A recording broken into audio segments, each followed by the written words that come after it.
भाई मोहतरम सैफुल्लाह सुल्तानी साहिब क़िबला, नक़ीब अहले सुन्नत, नाशिर मसलक आला हज़रत हज़रत क़ारी मुनाज़िर हुसैन साहिब क़िबला, पैकर इख़लास व वफ़ा हज़रत मौलाना ज़िया उल क़ादरी साहिब क़िबला, हज़रत मौलाना आबिद रज़ा साहिब क़िबला, मेंबर रसूल की ज़ीनत बने जुमला नुमाइंदगान ज़िम्मेदारान और इस मिलक मिठौली की तारीख़ी सरज़मीन पर बसने वाले मेरे बुज़ुर्गों, नौजवान साथियों, अस्सलामु अलैकुम व रहमतुल्लाहि व बरकातुहू।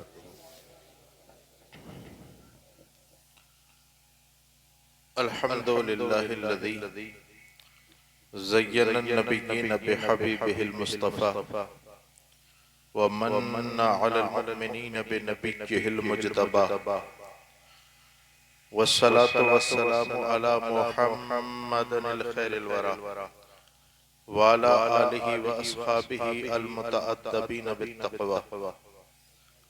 अम्मा बअद फ़अऊज़ु बिल्लाहि मिनश शैतानिर रजीम। बिस्मिल्लाहिर रहमानिर रहीम। व मिन आयातिहि अन खलक़ लकुम मिन अनफुसिकुम अज़वाजन लितस्कुनु इलैहा। आमनतु बिल्लाहि सदक़ल्लाहु मौलानाल अज़ीम व बल्लग़ना रसूलुहुन नबियुल अमीनुल करीम व नहनु अला ज़ालिका लमिनश शाहिदीन वश्शाकिरीन वल्हम्दुलिल्लाहि रब्बिल आलमीन। मोहतरम सामीन किराम, आइए सबसे पहले इस महफिल में रूहानियत पैदा करने के लिए अपने और सारी कायनात के मरकज़ अक़ीदत ताजदारे अरब व अजम सैयदे लामका आमना के लाल अब्दुल्लाह के लख्ते जिगर हम सब के आका व मौला दानाए ग़ुयूब अहमद मुज्तबा मोहम्मद मुस्तफ़ा सल्लल्लाहु ताला अलैहि वसल्लम की बारगाह में दुरूद व सलाम की नजरें पेश करें। पढ़िए बावाज़ बुलंद दुरूद पाक। अल्लाहुम्मा सल्लि अला सय्यदिना व शफ़ीना व हबीबिना व मौलाना मुहम्मदिन व बारिक वसल्लिम सलातन व सलामुन अलैका या रसूलल्लाह। लायक़ मुबारकबाद हैं आप तमाम हज़रात कि आज जनाब हाफिज मुबीन साहब के वालिद साहब जनाब शकील अहमद साहब हैं यहाँ पर। खैर उन्हीं की वजह से उनके बेटे का गालिबन आज मंडा रस्म मंडा है। उस सिलसिले में उन्होंने दीनदारी का सबूत देते हुए आज इस महफिल का इनेकाद किया जिसमें आप लोग तशरीफ फरमा हैं। अल्लाह रब्बुल इज़्ज़त आपकी हाजिरी को कबूल फरमाए। अक्सर ऐसा होता है, अब क़ारी मुनाज़िर साहब जैसे जैसे दिन गुजर रहे हैं टेक्नोलॉजी डेवलप्ड हो रही है। पहले कार चलती थी तो स्टीयरिंग पे बाकायदा बैठना पड़ता था। फ्लाइट उड़ती थी तो स्टीयरिंग पर बाकायदा बैठना पड़ता था। अब ऑटो पायलट का मूड आ गया। प्लेन उड़ाने वाला ऑटो पायलट पे लगा के सीट पीछे करके लेट जाता और प्लेन खुद ही जाकर के वो उतर जाता, खुद ही उड़ता रहता। ऐसी कार भी है। ड्राइवर सीट को पीछे किया और ऑटो ड्राइविंग पे लगाई कार और पीछे लेट गया और वो कार खुद चल रही है। अब यही हाल जलसों का हो गया कि जो साहब है उन्होंने करवाया, तख्त लगाया, शामियाना लगाया, लोगों को बुलाया, ऑटो का मोड दबाया और खुद जाकर सो गए।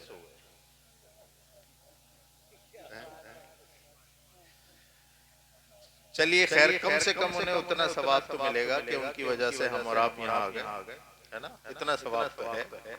ये इस बात का तो यकीन है। और अल्लाह रब्बुल इज्जत वो कहते हैं आम जबान में नुक्ता नवाज है। बहुत बहुत बड़ी नेकियां अल्लाह रब्बुल इज्जत की बारगाह में काबिल कबूल नहीं होती हैं, और किसी की कोई एक नेकी भी अल्लाह रब्बुल इज्जत बड़े एहतिमाम के साथ कबूल फरमा लेता। तो अल्लाह ताला उनका ये कदम भी कबूल फरमाए और हमारा यहाँ पर आना सुनना बैठना कबूल फरमाए। अब देखिए रात का बहुत काफी वक्त गुजर चुका, गर्मियों की रातें छोटी भी होती हैं। थोड़ी देर में आपसे गुफ्तगू करूंगा। यहाँ पर 3-4 कैमरे लगे हुए हैं। तो आपसे गुजारिश ये है कि आप कैमरा मैन न बने, अपने अपने मोबाइल पे बैठ जाओ, तुम ऑटो मोड पे मत लगो। मैं यहाँ पर लाइव बैठा हूँ तो लाइव देखें। जब मैं यहाँ से ये लोग चले जाएं तो मोबाइल में देख लें, है ना, कितना अच्छा है। आप यहाँ पर बैठे हैं, हमें देखें, ये लाइव का मजा भी तो लिया करो।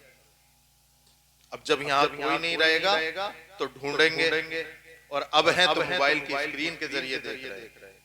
तो बेटा ये चीजें, ये पता है हमें कि मोबाइल चलाना आता है और हर बच्चे को आता है, और ऐसा आता है कि बड़े बूढ़े से नहीं आता, है ना, लेकिन इसे अपने पास रखें। और जो बातें मैं आपको बताऊं उसे चंद मिनट के लिए जरा जहन और दिल हाजिर करके उसको समाज फरमाएं। अभी मैंने आपसे कहा था कि दुरूद पाक पढ़िए, तो आम तौर पर ऐसा होता है दुरूद पाक जब पढ़ने के लिए कहा जाता है तो लोग बैठ जाते हैं और कुछ नहीं पढ़ते। पूछा जाए क्यों नहीं, कि हजरत हमें याद नहीं है। अब उनसे पूछा जाए कि नमाज पढ़ते हो, नमाज याद है? बोले हाँ नमाज याद है। तो भाई नमाज में क्या दुरूद पाक नहीं है? दुरूद इब्राहिमी नमाज में है। तो आपको अगर कोई ये जो मौलाना मौलवी लोग पढ़ते हैं अगर वो याद ना हो तो वो नमाज वाली ही पढ़े आप, है ना। तो अब मैं फिर आपसे कहता हूं कि दुरूद पाक पढ़िए। अल्लाहुम्मा सल्ली अला मुहम्मदिन व अला आलि मुहम्मदिन कमा सल्लैता अला इब्राहीम व अला आलि इब्राहीम इन्नका हमीदुम मजीद। अल्लाहुम्मा बारिक अला मुहम्मदिन व अला आलि मुहम्मदिन कमा बारकता अला इब्राहीम व अला आलि इब्राहीम इन्नका हमीदुम मजीद। अल्लाह रब्बुल इज्जत आपकी इस दुरूद पाक को कबूल फरमाए। शादी के सिलसिले में इस महफिल का इनेकाद किया, मौलाना आबिद साहब ने तकरीरें आपको सुनाई, और भी इससे पहले नातो मरतबत। आज का माहौल जो हमारे सामने है तकरीबन 90% से ज्यादा, 95% से ज्यादा मुसलमानों की आबादी ऐसी है कि अगर उनके यहाँ पर शादी हो और आप उस गली कूचे से गुजर जाएं तो आप यकीन नहीं कर पाएंगे कि ये मुसलमान के घर में शादी है या गैर मुस्लिम के घर में शादी। एक हफ्ते पहले ऐसी रसूमात शुरू हो जाती हैं कि जिसका दीन में कहीं से कहीं तक कोई निशान नहीं। हल्दी की रस्म के नाम पर, मेहंदी की रस्म के नाम पर, मडे की रस्म के नाम पर, माइयों के रस्म के नाम पर, और जाने कौन कौन सी रस्में शादी से पहले। और फिर जो एक हफ्ता पहले, 15 दिन पहले वो जो ढोल बजता है, सही बताएंगे आपको उलमा, मैं भी सही बता रहा हूं कि इस्लाम में इसका कहीं से कहीं तक कोई जिक्र नहीं है, बल्कि इस्लाम इन्हीं चीजों को खत्म करने के लिए। निकाह इतना पाकीज़ा लफ्ज है, इतना पाकीज़ा लफ्ज है कि अगर आप इसकी तफसील उलमाए इकराम से कभी वक्त निकाल करके पूछे तो सुनने के बाद आपको ये लगेगा कि अल्लाह, निकाह इतना खूबसूरत मामला है और इतनी हसीन चीज है, हाय गफलत कि हमने इसको क्या बना दिया। हजरत आदम अला नबीना अलैहिस्सलातु वस्सलाम की पैदाइश से लेकर कयामत तक ये रिश्ता चलेगा, और जन्नत में पनपने वाला सबसे पहला रिश्ता यही था। और अल्लाह रब्बुल इज्जत ने इतना पाकीज़ा रिश्ता, इतना पाकीज़ा रिश्ता अल्लाह रब्बुल इज्जत ने अपनी आयात में शुमार किया। वमिन आयातिही अन खलक़ लकुम मिन अनफुसिकुम अज़वाजा, कि अल्लाह की निशानियों में से ये भी निशानी है कि अल्लाह रब्बुल इज्जत ने मियां बीवी का जोड़ा बनाया, रिश्ता बनाया। क्यों? लितस्कुनु इलैहा, ताकि तुम उससे सुकून पाओ या उसके साथ रहो। इतना पाकीज़ा रिश्ता, इतना पाकीज़ा रिश्ता सरकारे दो आलम सल्लल्लाहु ताला अलैहि वसल्लम, हजरत अबू बकर सिद्दीक, उमर फारूक आज़म, हजरत उस्मान गनी, मौलाए कायनात, हजरत इमाम हसन, हजरत इमाम हुसैन, हजरत तलहा और जुबैर, अशरे मुबश्शरा, असहाबे बदर और असहाबे उहद और फतह मक्का के असहाब तक, और उन तमाम प्यारे असहाब तक जो कि रसूल पाक सल्लल्लाहु ताला अलैहि वसल्लम का आखिरी खुतबा सुन रहे थे, उन तमाम की जीवनी उठा के देखो, उन तमाम की सवाने हयात उठा करके देखो, आपको पता चलेगा कि रसूलुल्लाह ने जो हमें निकाह दिया था वो कुछ और है, और आज हमारे मुआशरे में जो निकाह है वो कुछ और है। रसूल पाक सल्लल्लाहु अलैहि वसल्लम ने निकाह को इतना आसान बनाया था, इतना आसान बनाया था, इतना आसान बनाया था कि जिना करना दुश्वार था। बात समझ में आ रही है? निकाह करना इतना आसान बना दिया है सरकार ने कि जिना करना मुश्किल है, और हमने इस समाज के लोगों ने निकाह को इतना मुश्किल बना दिया, इतना मुश्किल बना दिया कि निकाह करना आसान हो गया और माअज़ल्लाह जिना करना आसान हो गया, और निकाह करना दुश्वार हो गया और जिना करना आसान। आप देखो जिनके घर में बच्चियां पैदा हो जाती हैं, लड़कियां पैदा हो जाती हैं, पहले ही दिन से डिप्रेशन में आ जाता है कि इसको बिदा कैसे करूंगा, पहले ही दिन से उसके नाम की एफडी डालने लगता है। उसे पता है इतना मक्कार और बेगैरत मुआशरा है कि जब तक हस्बे मंशा मैं अपनी बेटी का जहेज देकर के इसके घर बिदा नहीं कर दूं, ये मेरी बेटी को अपनाने को तैयार नहीं है। अरे कितने लोगों की जमीनें, जायदाद, प्लाट, मकान बिक गए और शादी की हुए 10 साल भी गुजर गए, लेकिन आज तक कर्जे में। किसकी वजह से? ये इस माशरे की कमबख्त माशरे की वजह से। जिसके घर में लड़की पैदा हो गई वो समझता है मेरे घर में अजाब आ गया, और पहले ही दिन से वो बच्ची का जहेज इकट्ठा करने के लिए रातों दिन की मेहनत करता है। अगर भाई है तो निकल गए, कोई सऊदीया में चला गया अपने माँ बाप से दूर, कोई दिल्ली में काम कर रहा है। बाप है तो बेचारा सुबह को भट्टे पे जाता है और शाम को आता है, सर का पसीना एड़ी तक आता है, तो 500 रुपए कमा के लाता है। और किसी ने आपको बता दिया, फुप्पो ने बता दिया, मोमानी ने बता दिया, खाला ने बता दिया कि फला घर में रिश्ता है, तो पहले पूछ लेते हैं मिलेगा क्या? अगर गाड़ी मिलेगी तब रिश्ता होगा, अगर मालो जायदाद मिलेगा तब रिश्ता होगा। मेरे प्यारो, जरा एक मर्तबा तो कम से कम अपने नबी की हयात पढ़ के देख लेते कि जब हजरत मौलाए कायनात रसूलुल्लाह की बारगाह में उनकी बेटी का रिश्ता मांगने के लिए आए थे तो किस हैसियत से आए। एक मर्तबा तो हमने पढ़ा होता, एक मर्तबा तो सोचा होता। आप बुरा मत मानिएगा, आप न जाने कितने जलसे सुन चुके, बहुत सारे, लेकिन क्या कोई एक जलसा भी आपको कोई सीख दे सका? क्या कोई एक जलसा भी आपको इस बात का पैगाम दे सका, या उससे आप पैगाम ले सके कि हमें भाई आज से अपने माशरे में निकाह को आसान करना, या चले छोड़िए आज से हम जो है 5 वक्त नमाज पढ़ेंगे? क्या कोई एक जलसे से आप सीख सके? शराब पीते थे, जलसा सुन लिया भाई शराब पीना छोड़। लेकिन हमारा मामला क्या है? हमारा मामला तो यह है कि जलसे तो जरूर सुनेंगे। रात जलसा हुआ था, सुबह आपसे पूछेंगे कि भाई मिलक मिटौली वालों रात जलसा हुआ था, 1-2 बजे तक जलसा चला, कैसा रहा? बोली माशाल्लाह बहुत, सैफुल्लाह सुल्तानी साहब, आबिद रजा साहब, कारी मुनाजिर साहब, फला सबने बहुत बढ़िया किया। बोले क्या कुछ पैगाम भी दिया? बोले ये समझ नहीं आया। कुछ हासिल भी किया, ये समझ में नहीं आया। यहाँ पर जो नौजवान बैठे हैं, ये बैठे हैं, आप जानते हैं आप इस समाज का मुस्तकबिल है, फ्यूचर है।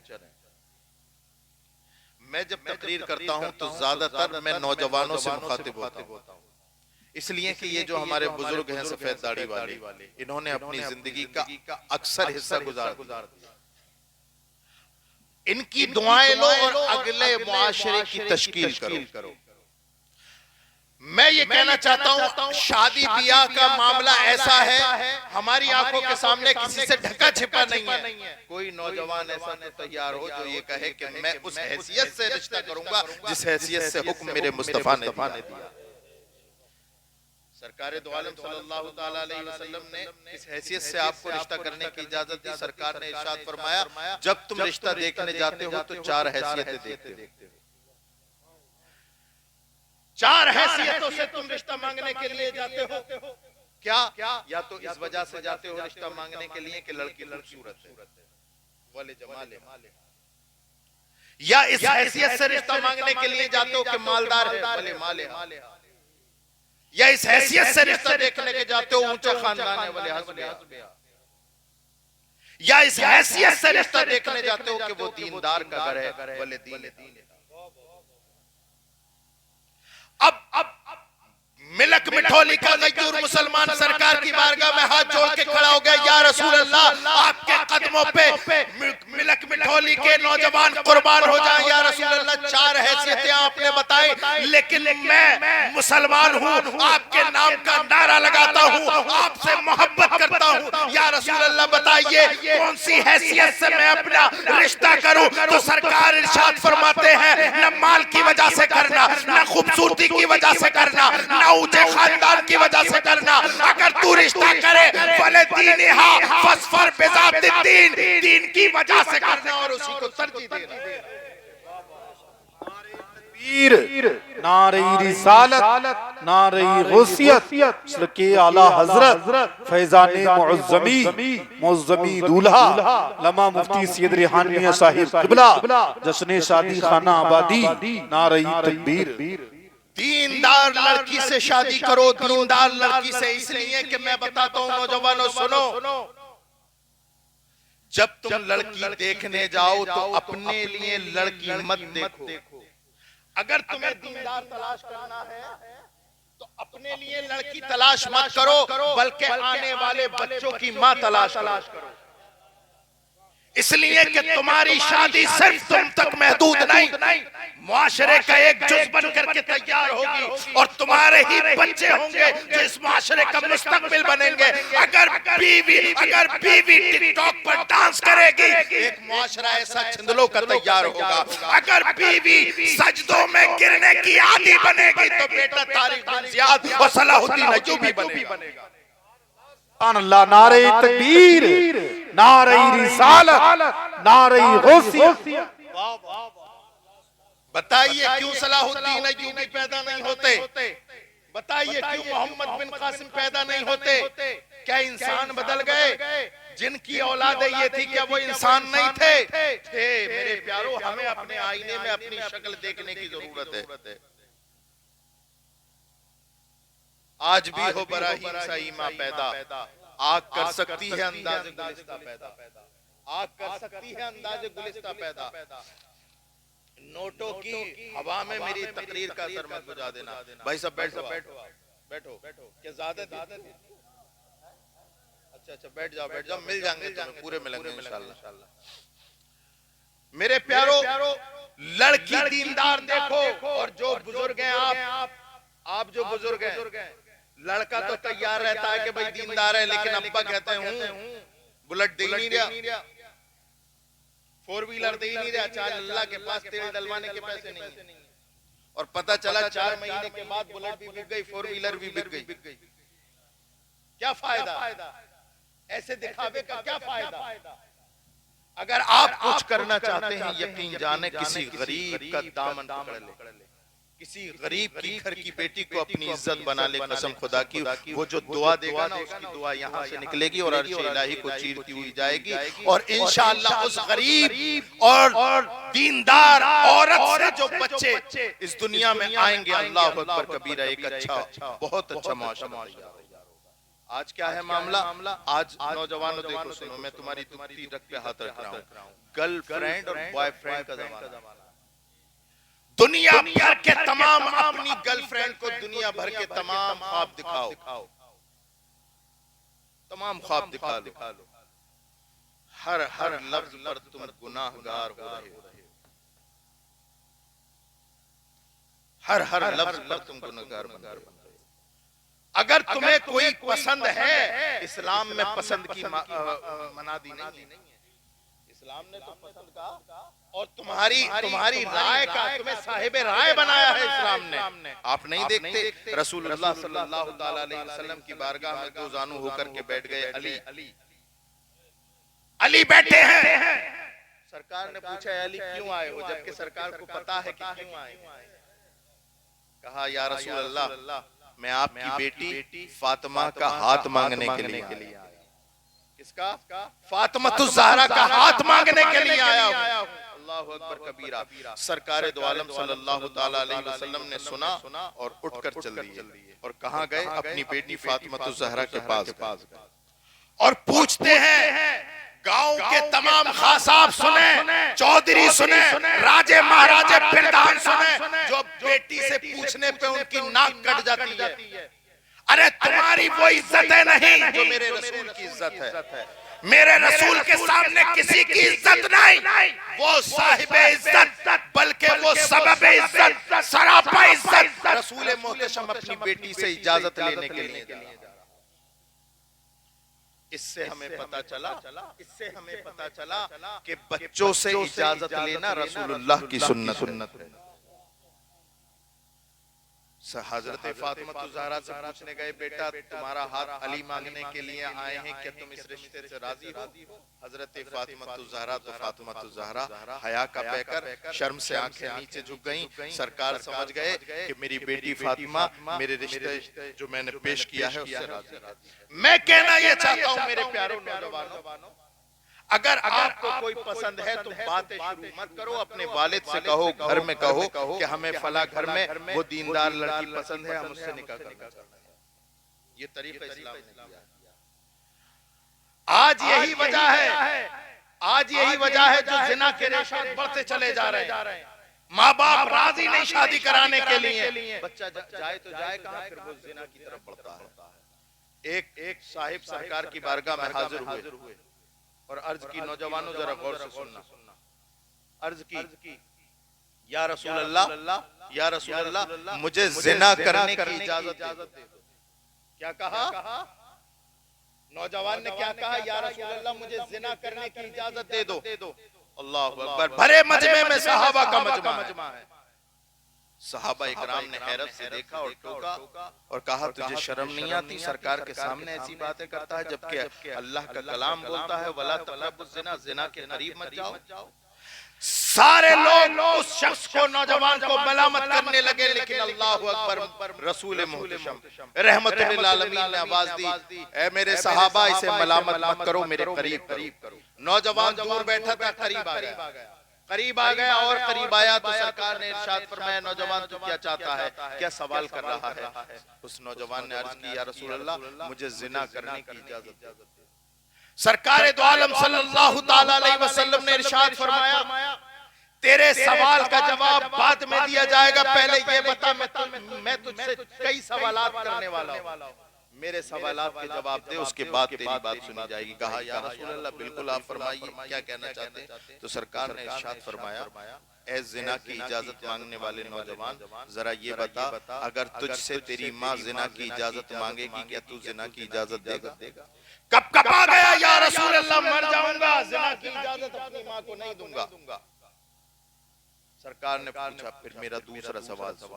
कहा या रसूल अल्लाह फरमाइए क्या अगर तुझसे तेरी बहन जिना की इजाजत मांगे, क्या तू अपनी बहन को जिना की इजाजत देगा? कहा या रसूल अल्लाह समाज में मुंह दिखाने के लायक नहीं बचूंगा, मैं अपनी बहन को जिना की इजाजत नहीं दे सकता। सरकार ने फिर तीसरा सवाल किया, जरा बता क्या तू अपनी बेटी को जिना की इजाजत देगा? क्या या रसूल अल्लाह? नहीं, खून का कतरा कतरा बहा दूंगा लेकिन बेटी को जिना की इजाजत नहीं दूंगा। सरकार ने इरशाद फरमाया, चल चौथा सवाल। सरकार ने इरशाद फरमाया, क्या अपनी बीवी को जिना की इजाजत देगा? कहा या रसूल अल्लाह, मैं मुआशरे में निकलने के लायक नहीं बचूंगा, अपनी बीवी को भी जिना की इजाजत नहीं दे सकता।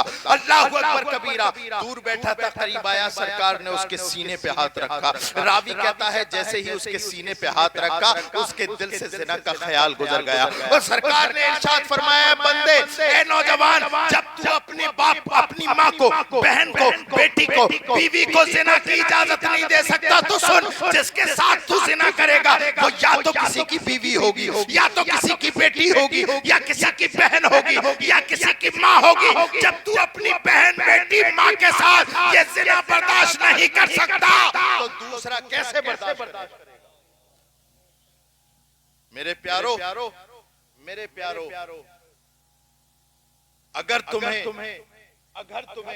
सुनने का शौक है, जल से सुनने का शौक है, तो सबसे पहले तो अपनी खलवतों को पाक करो।